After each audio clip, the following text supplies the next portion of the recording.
melakukan rapat dengan dinas terkait untuk dievaluasi ulang, di mana masyarakat yang merasa sangat tinggi atau sangat berat, misalnya tidak sesuai dengan apa yang menjadi angka yang harus dia bayar, maka silahkan buatlah surat kepada pemerintah, karena evaluasi ini nanti akan dilakukan oleh para objek.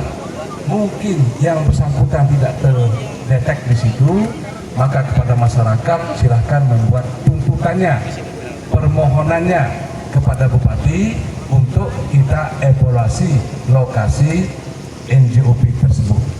Apakah dia ketinggian? Kalau dia ketinggian, diturunkan.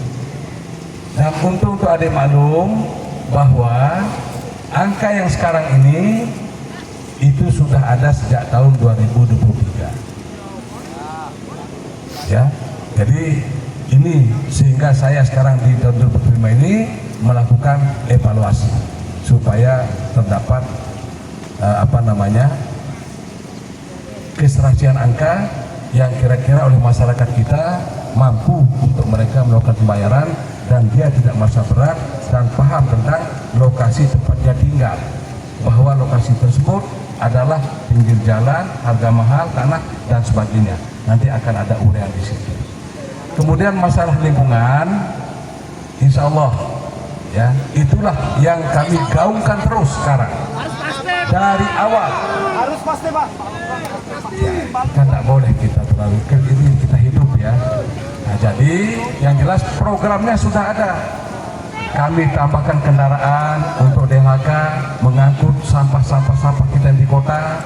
Kemudian kita berharap semua, ya, saya berharap kepada kita semua nanti akan melakukan penanaman penghijauan yang meskipun sebenarnya terhadap kegiatan-kegiatan yang ada di kawasan yang ada ditutup tadi itu, di glamping misalnya, itu bukan kewenangan kami, tetapi atas saran daripada adik-adik maka itu akan saya kencangkan tali pinggang saya untuk memberitahukan kepada provinsi dan pusat. Kita kawal.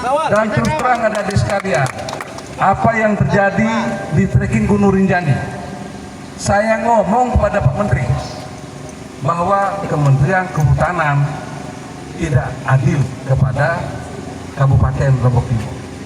Apa yang saya maksud tidak adil di situ kepada beliau langsung di Sembalu, karena ada pembelian tiket itu sampai memperoleh 22 miliar. Kami periksa DBH Kabupaten Lombok Timur dari Kehutanan, ada enggak? Nol, tidak ada. Tapi apa yang saya ngomong pada saat di Sembalu, meskipun kami tidak berwenang terhadap apa yang terjadi di Gunung Rinjani ini, silahkan libatkan kami, apa yang dapat kami bantu. Sampai begitu saya berbicara. Kemudian terhadap reforma agraria yang Anda sebut, ini luar biasa. Saya minta kemarin kepada Pak Sekda telepon BPN, mana izin orang-orang yang mengaku tanah kita dalam bentuk HGB, HGU segala macam ini, periksa ulang. Kalau memang ada yang seharusnya dikembalikan ke rakyat, kembalikan ke rakyat. Kalau memang ada yang harus dikembalikan ke HGB, kembalikan ke HGB. Semuanya diatur dengan baik. Termasuk bangun industrialisasi, kami sudah bangun. Kita punya satu pabrik NTB yang paling besar yang namanya pabrik porang. Milik asing semua itu, Pak. Bukan, kami enggak, Pak. Jadi ini kami bangun dari DAK. Dana alokasi khusus 10 miliar, mesin 7 miliar. Itu makanya ada namanya pabrik porang, punyanya Pemda Kabupaten Lombok Timur, satu-satunya di NTB yang paling besar. Kemudian itu mampu memproduksi dari porang baku menjadi tepung 50 ton sampai 80 ton sehari. Tapi kita masih miskin, Pak. Ya, gimana? tunggulah proses.